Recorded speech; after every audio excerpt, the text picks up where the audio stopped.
Okay, here goes. I'm going to spill my open mind about a very special place that we can always find the stuff that motivates me and keeps me on the go.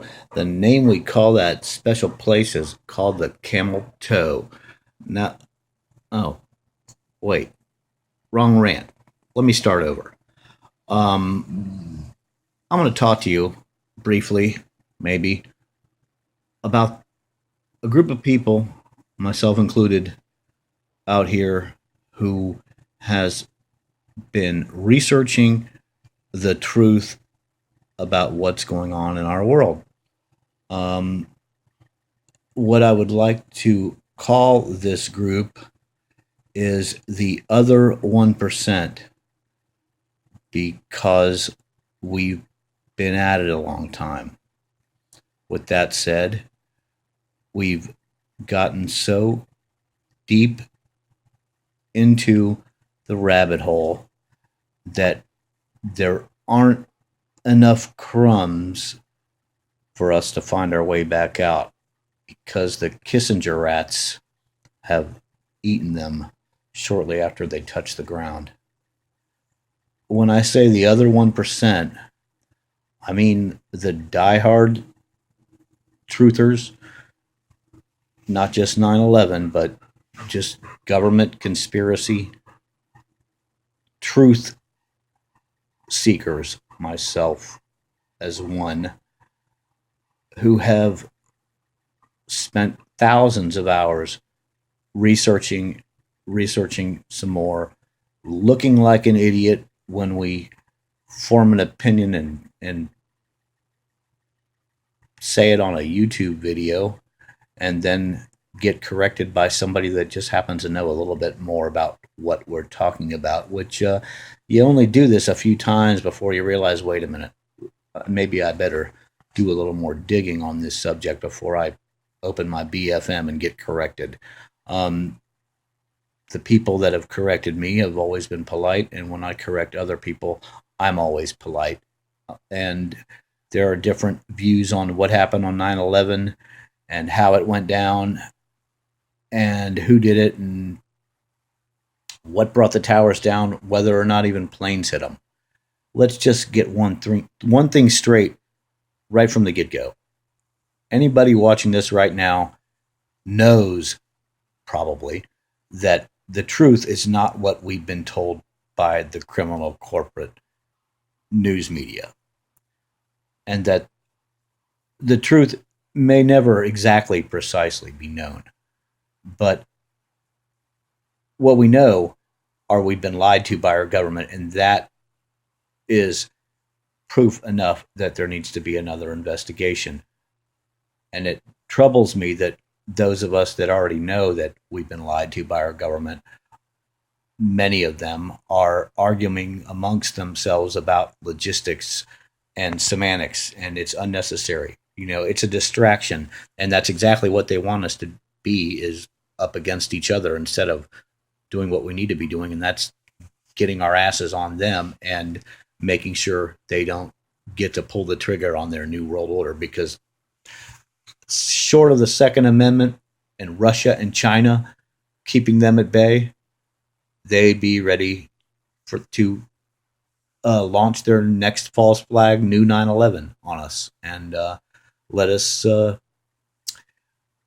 deal with martial law, because that's what's going to be coming. There is a new 9/11 around the corner. It'll probably happen this year. I personally thought it would happen last year, but that or the dollar collapsing, something nasty's right around the corner. And when you look at Fukushima and the chemtrails, geoengineering, etc., this is some diabolical stuff. And it's that stuff, the geoengineering, your smart meters, and other shit like that. Um, the cell phone towers, these are soft kill. But they're killing us. The fluoride, the GMO, everything. It's all bad. All bad. And I don't know if any of you are out west and have seen those palm trees, or those radiation towers disguised as palm trees. That's pretty devious, but there really isn't anything devious that these people won't do. They are greed is a very motivating force, and greed and power together are despicably motivating. And there's only one group that's that despicable and that motivated, and that's the neo-Nazi, Zia-Nazi scumbags that are trying to take over this world. Banksters, bankster gangsters, criminals that have bought our republic from the very people we send to DC to represent us. Well, they're not representing us.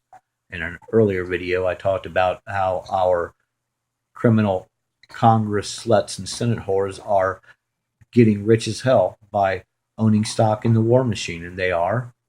And it's pretty well proven, but still nobody knows. But back to the 1% of the 1%. I watched a video earlier today, and a guy was talking about how, the Muslims are all evil and all bad, and we're going to get them, and, yada, yada, yada. It's like, you're wrong. Your heart's in the right place, but you're wrong. I'm Jewish, and it took me 2 full years to get my mind around Israel having a hand in 9/11. I was in denial. But the more I looked and the more I researched, the more I dug, the more irrefutable the evidence was. You can only look at something so long and have it show you the signs unless you're a believer in a lot of coincidences. There is just no way that Israel didn't have a hand in 9/11. Our intelligence, their intelligence, British intelligence, obviously Mossad is their intelligence. They say the Saudis had a lot to do with it too, maybe in the financing. They're pretty despicable, alleged people as well, and they're the elite of the Saudis are damn sure New World Order alumni. But we are in a world of shit, and with Fukushima and the geoengineering is killing the trees and killing, probably killing the bees that are pollinating a lot of the stuff we eat. Just let it be known that these things have we have a very finite amount of time to get this turned around. Al Gore's a criminal, I don't deny that, but he's not a war criminal yet. And I watched Inconvenient Truth like 5 times in 5 days to absorb everything in it, and a lot of it is coming around right now, just like he said it would. He predicted 2015 would be the tipping point. Well, by God, we're tipping. And if we don't change that, or at least get it to where it's not going to tip, we're screwed. The planet, I don't believe any of us will be here after 2021. That's just my opinion. Hope I'm wrong, but if I'm not, we have a shelf life that's got like a 6-year timeout period. Maybe I'm wrong, maybe I'm not. But if I am right and we don't change it first, then just try to not have any more kids unless you want short-lived children. I don't think anybody does. I think that greed, corruption, and power can be overridden with love of humanity. That's the only thing that's going to stop it, is for mankind to wake the F up and take our government, put them in prison, restore our republic, and get this shit going the right way before it's too late. Because once it's too late, then, it really won't much matter. We'll just have to make sure they don't get to their bunkers so they can survive what the rest of us will die for or die of. That's just got to be priority one. If we get past the tipping point, just make sure we stop them at their bunkers. That's pretty much all we can do once we get past too late. But the 1% of the 1% of the 1% of these global elite scumbags, they number in under the thousands, need to be brought down by the billions. And this other 1%, I proudly call myself among, I've been researching since 10 years before the world was supposed to come to an end. And the world didn't end. But uh, if it sounds unbelievable in the shame stream criminal corporate media, chances are it is. If you have been digging and looking and researching, dig and look and research some more, especially on something that you're, you know, that bugs the shit out of you. I couldn't get my mind around Benghazi, and I've been all over it since day one, and I have my very own conspiracy theory about it that nobody else has talked about. I don't dare say it because when you tangle with the Clintons, uh, you go down to zero blood pressure real quick. So I'm going to bite my tongue, at least in a public forum. But way different than what everybody else has postulated. We all know that it was a crime. We all know they were moving weapons to the Syrian rebels. Um, but there's something else that everybody missed. I think I got, but ask me personally, and I'll tell you. But anyway, that Benghazi bugs me. The Deepwater Horizon bugs me. 7-7, if you don't know what that is, that was the tube bombing in Britain, 7-7 of '05.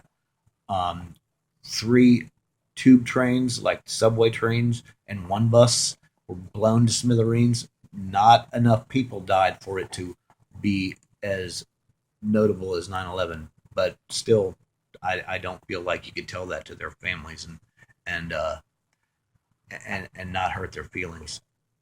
And that's the problem with some of the people that are waking up. Their feelings get hurt when you try to correct them.